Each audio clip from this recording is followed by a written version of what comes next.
kuomba kunatakika kujifunza.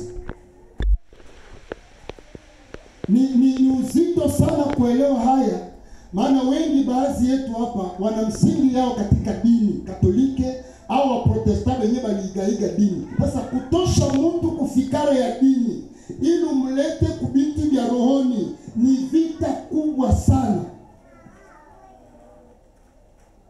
Shetani haogope tuwe watu wa dini, anaogopa tuwe watu wa kiroho. Amen.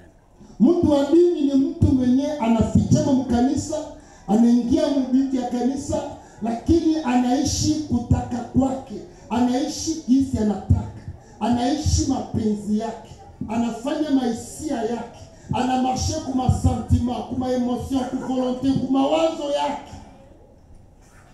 Meiko ndani ya kanisa, na anafanya dini anataka, na wakati mwenye Mungu anamlazimisha biko tofauti na mapenzi yake, anatupilia mbali kutaka kwa Mungu. Yeye anapenda Mungu afanye kinye yeye anataka. Mungu anakuwa kama mtu wake kusudi amtimizie kutaka kwake. Huyu ni mtu wa dini, na huyu ndiye alimuua Yesu. Yesu hakuoa na mapagani, alioa na watu wa dini. Wafarisayo walikuwa wakuu wa dini na wale waskriba walikuwa watu wa sheria, lakini sheria na dini walitumia ili wagandamize watu.